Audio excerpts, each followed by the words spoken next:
Approve na hapon po sa inyong lahat mga kaibigan. Ako si Elaine Fuentes at muli inaanyayahan ko po kayong samahan nyo kami at tulungan kaming tulungan kayo. Sama-sama nating tuklasin ang mga palatuntunan, programa at proyekto ng pamahalaan, maging ng pribadong sektor at organisasyon na sadya po namang ginawa para sa ating kapakinabangan.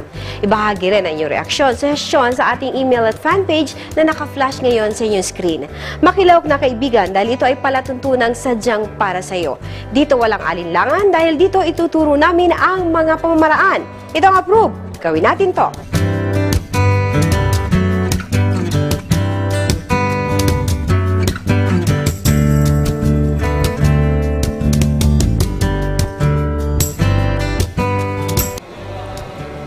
Gaya ng promise namin sa inyo, babalikan natin ang Metropolitan Museum of Manila. Hindi lang natin binalikan, isinama pa namin kayo. Together, let's experience art. We will take a walking tour, kaya samahan nyo ang Team Approve. Tara na!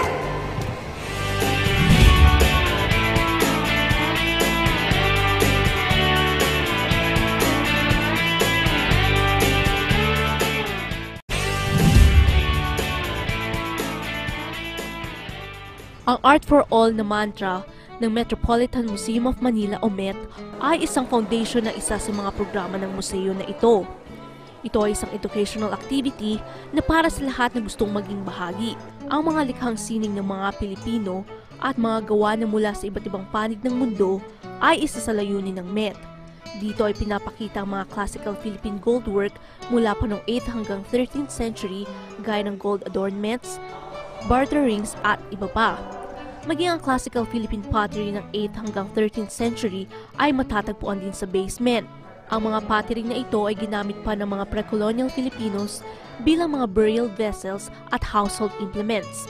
Ang Museo ng Bangko Sentral ng Pilipinas ay bukas sa mga kabataang nagsasagawa ng art classes at trainings para sa teachers at patuloy sa mga workshops. Ang programa ng MET ay nag-umpisa noon pang 1990s gaya ng outreach exhibitions na ginaganap tuwing Pebrero na tinatawag na Arts Month. Bukod pa dito, ito ay nag-encourage sa mga professionals, artists and art enthusiasts na maging bahagi ng MET Museum theme. Upang sumuporta sa conservation at collection management, administration, exhibit installations at makatulong sa documentation, graphic design at iba pa. Ako si Jinky Perlustica at approve sa amin ang serbisyo ng museo na ito. Before we take that promised tour, ay i-welcome muna natin ang isang hindi na stranger sa ating palatuntunan kasi part siya nung nag-promise that we are going to bring you here at the Metropolitan Museum of Manila. Si Miss Tina Colayco, of course, our friend who is the president and member, board of trustee ng Metropolitan Museum. Ma'am, muli, magandang hapon sa inyo. Hi, Elaine, and I'd like to welcome you, Net25, and all your viewers and our viewers to the Metropolitan Museum of Manila. Okay. Thank you, too, for your response, your enthusiastic response to our invitation to come to the Met, and here you are. It's a once-in-a-lifetime chance, ma'am. At saka, upon entry pa lang kanina, you kind of imbibe some sort of energy, just feeling the precious artworks na nahandito. Pagkatapos, you have this, you just opened to the public, the contemporary Filipino art. At makikita dito, sabi mo yung development ng art na sadyang atin. Sadyang atin. Okay. Naanyayahan ko lahat kayo na matingnan itong exhibition na ito at makilala at makita ninyo ang ganda at ang galing ng Filipino artist. Right. Words are not enough para i-describe sa inyo the feeling that you will get kapag nandito kayo sa loob mismo ng museum. Kaya I want to give you the chance again, ma'am. Kasi ako, mag-i-invite ako uli mamaya, but I would want you to really invite them kasi the experience is not something you buy. It's something that you take home talaga and you remember. Yes, ma'am. I love your words. Nandito tayo ngayon sa second floor of the Metropolitan Museum where we are showing our latest exhibition called Philippine Contemporary Art. This is now open to the public and we are inviting everyone to better understand ourselves as Filipinos and the expression of our own spirit the history, our heritage, and our culture. And this exhibition was curated by one of the foremost critics and scholars, Dr. Patrick Flores. And he has such a wonderful concept of presenting the works from the 1920s and then the modern to the contemporary and to the emerging forms that is still ongoing. Right. Ma'am, last question before we close this segment. From your point of view as a person immersed in art, ano ang malaking papel ng sining sa buhay natin mga Pilipino? Ay, malaking bagay ang maintindihan natin at ma-appreciate ang ating sining at kultura kasi ito ang nagpapahiwatig kung sino tayo. Alright. At kung ano man ang mga nararamdaman at ang nangyayari sa ating nangyari o mangyayari sa kasalukuyan. Okay. Mga kaibigan, direct from the lips of the President and Board of Trustee ng Metropolitan Museum of Manila, si Ms. Tina Colayco. Ito pa rin ang Approve. Magbabalik kami.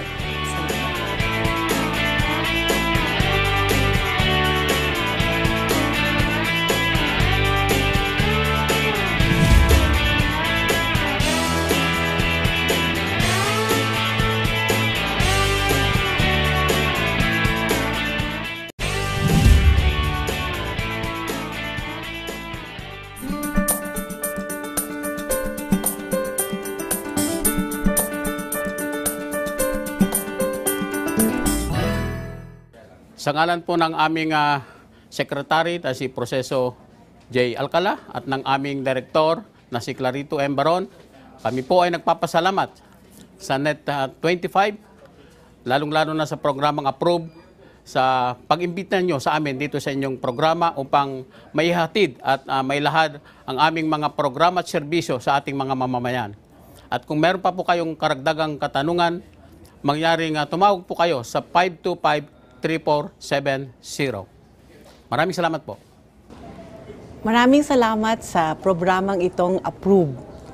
Dahil sa programang ito, malalaman ng mga Pilipino kung ano ang mga nangyayari sa programa ng mga gobyerno at hindi lang sa mga kung ano-anong bagay na trivial pero talagang serbisyong totoo. So sana ipagpatuloy ninyo itong programang Approve. Maraming salamat. One of the exciting parts of the program, yung pinramis natin na walking tour, and of course with us is Mr. Billy Malacura, ang Education Officer ng Metropolitan Museum of Manila. Billy, magandang hapon sa'yo. Good afternoon. Ang ganda-ganda naman ng inyong tagline, sa pagitan ng mga landas. Pag in-English natin, to scale the past and the possible. Could you tell me a little bit about this? Okay, so this latest exhibition presented to our Filipino audience by the Metropolitan Museum, the Philippine Contemporary, is an attempt to present Philippine art history. So kaya siya nilagyan ng tagline na sa pagitan ng mga landas because it presents a discussion on the past, the present, and the possible. And the possible. Yes. Yung emerging pa. Yes. Okay, now over here, I can see meron dito nakalagay, Abot Tanaw Horizon, 1915-1964. Ano ang relevance nito? Okay, so gaya na nabanggit ko, since this is a narration of Philippine art history, it starts the exhibition at 1915. Okay. Although, dito pa lang sa ating wall text, it already gives us an idea na ang sining ng mga Pilipino dates even before the Spaniards arrived. Right. Yung paglikha ng mga imahe, ng mga larawan is something that's been in the Filipino consciousness and context bago pa dumating ang ating mga dayuhan. At sa 1915, nandito na yung pagsisimula ng visual arts and inside this gallery, meron tayong mga masterpieces from two school of thought and art movement. Our audience would actually fall in love with the works of the master Fernando Amorsolo, Yes. and right side by side with the works of the father of Philippine modernism, Victorio Edades. Ayun. So the narrative ay busog na busog sa mga larawan at sa pag-uusap sa pagitan ng mga likhang sining. And speaking of busog, I like how the Metropolitan Museum started this, no? Merong Tagalog, merong Ingles. So, Gusto mo ng Tagalog, narito. At gusto mo ng Ingles, nandyan din. Kahit ngayon tagline ninyo, I really, really love the tagline, to scale the past and the possible sa pagitan ng mga landas. Mga kaibigan, let's take a walking tour of the Metropolitan Museum. Kasama natin, of course, si Mr. Billy Malacura, ang Education Officer ng naturang museo. Okay, we have here a fascinating piece. Yes. No? This comes from 1957. Yes. Okay. So this entire stretch ay nagpapatuloy lang nung kwento na sinimulan dun sa loob from 1915, which is actually the emerging artists of that period na kung mapapansin natin sa kahabaan pang ito ay nagsisimula na ng bagong movement. No? Kasi nga naman... Nababago na siya. Yes. Okay, may pinanganganak ng bago. Oo. Okay. Dati, tandaan natin na isang bahagi ng kasaysayan ng sining sa Pilipinas ay yung conservative. Nakita nga natin sa loob yung mga likha ni Fernando Amorsolo na classical. Ibig sabihin kapag ikay pininta ni Amorsolo, kuhang-kuha ang detalye. Ang mata, ang ilong, ang kamay, ang buhok, kuhang-kuha ang detalye. Pero, ito ay bigla-bigla na rin nakikita nga natin, nag-iiba, no? Nagkakaroon na ng ibang influence, no?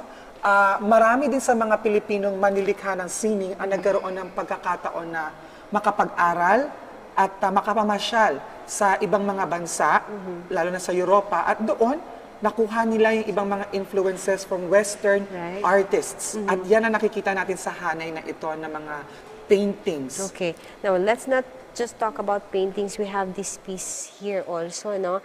Piece of art na made of metal. Yes. Okay, could you tell me something about this? Bahagi din ng pagkukwento natin, no, hindi lamang wall-bound images, no, gaya nga na nabanggit nyo, no, meron tayong mga sculptural pieces.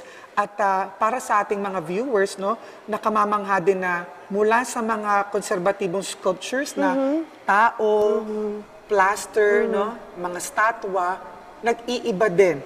Ngayon nakikita natin mga sculptures na para nga sa iba, nakamamangha dahil hindi nila aakalain na ang bakal, pag inassemble mo ng ganito, may kwento ba siya?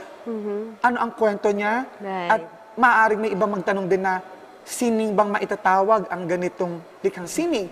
Pero sa likod ng bawat dibuho o skulptura, andun kasi yung pagpapahayag ng manilikha ng sining na maaaring ang isang viewer, makuha niya agad kung ano yung sinasabi ng artist, pero maaaring ang viewer din ay may ibang pagbasa doon. Because art is very personal, Yes, diba? exactly. There's no wrong or right way of appreciating it, diba? At saka merong pieces of art talaga na appeals to you, may not appeal to somebody else. So it's really, really very personal. Okay. Totoo yan. Maidagdag ko din, no?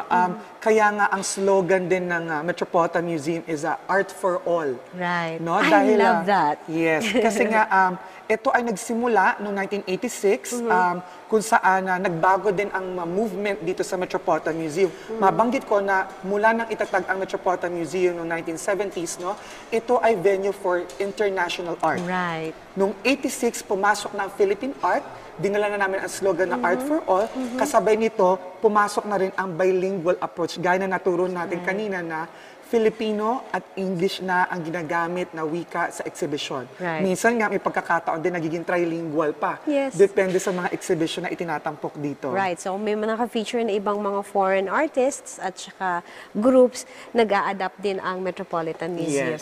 Now, when you talk about the uniqueness of this museum, kasi there are so many museums around, pero ang kaibahan nitong museum na to, now, no, especially now, ay yung span ng yung genre ba na ipinapresent ninyo ngayon. What do you think is the relevance of doing that? Bakit, di ba, yung ibang museum, ganitong genre muna, ganito, mga impressionist, expressionist, ganyan. Pero here, it's everything actually, no? Kahit yung modern na, and you even have a portion here dealing with the digital stuff. Why did you do that? Mahalagang tingnan din natin na ang Metropolitan Museum ay isang art museum. So, hindi kami nakakiling sa mga memorabilia, hindi rin kami nakakiling sa mga historical figures, pero dahil art museum kami, nagagawa namin pagsama-samahin ng mga ito. At maliban doon, maganda din na mabanggit natin na ang sining ay sumasalamin sa buhay ng tao. At dahil dito, I so like that. I really like that. Sumasalamin sa buhay ng tao. At malaking bahaging ito ay ang pagbabago. Change. No? So kung ang sining, ang art movement nagbabago dahil sa pagbabago na rin ng lipunan, ng tao, ng kanyang mga sensibilities, mahalaga din na papahayag natin yun sa likhang sining at na ipipresenta natin sa publiko. Gaya na nabanggit niyo, naobserbahan niyo dito sa aming exhibition, iba-ibang art movement, iba-ibang art forms, iba-ibang art periods. No? Kaya sa mga tao na sa tingin nila ay hindi pa nila nauunawaan ang sining sa Pilipinas, pasyalan ninyo ang exhibition na ito dahil mahirap kasi kung binabasa lang natin ang kasaysayan, ang history. Correct. Sa exhibition na ito, visual presentation talaga. Nakikita mo ang kasaysayan ng sining sa mga gawa o likha ng mga sikat ng mga Pilipino at Emerging. yes, mga bago. At ayan na nakakatuwa ngayon no, dahil kung mapapansin natin, hindi lamang sa Pilipinas ang pagtangkilik, maging sa Timog Silangang Asya, Right. And even internationally. pwede kong sabihin pinagkakaguluhan ang mga likhang sining ng mga contemporary o mga baguhang mga manilikhang sining. So, very promising.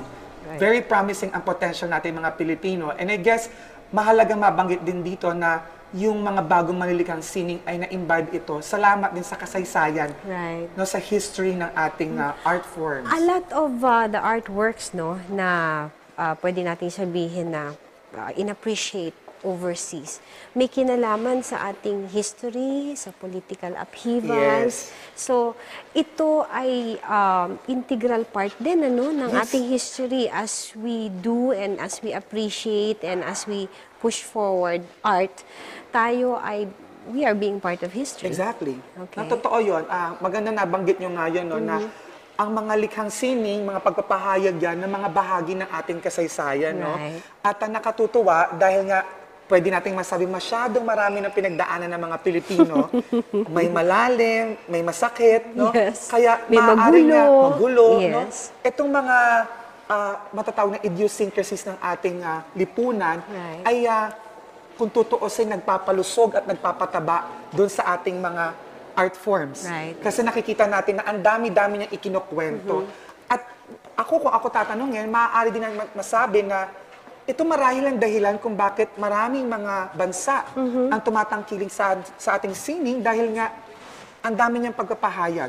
Busog Hindi lang kasi siya eh. Oo, hindi lamang kung anong face value o Right. yung nababasa mo sa unang tingin. Right. Pero kung babasahin mo yung buhay ng manilikhang sining, yung panahon kung kailan niya ginawa ito, yung kwento sa paggawa nito, yung mga materyales na pinili sa paggawa nito, ang dami-daming layers, no, na kung sa unang tingin, maaaring hindi mo makuha, pero dahil nga sa pagkapahayag, no, unti-unti mo itong na-decode. Right. No? At mapapansin din natin na nag-iiba din yung mga medium. Right. No? It's very interesting, lalo na sa mga batang audience ng Metropolitan Museum, no? Na kapag nakakita sila ng mga ganitong likhang sining, they feel na, ay, kutsara yun eh. Nakikita ko yan sa bahay. No? Right. What is something ordinary Becomes extraordinary. becomes extraordinary. And acquires a new meaning. New meaning dahil nga doon sa pagpasok ng expression at pagpapahayag Right. ng manilikhang sining. Kaya maaaring masabi din natin na every one of us can really tap into the artist within Right. us. There is an artist Definitely. between you and I right now, and Yes. there's an artist within me and within you. Now, I would like to see the more modern art forms. Mga kaibigan, samahan niyo kami ni Billy Malacura, ang Education Officer ng Met. Doon po tayo sa kabilang side ng museum.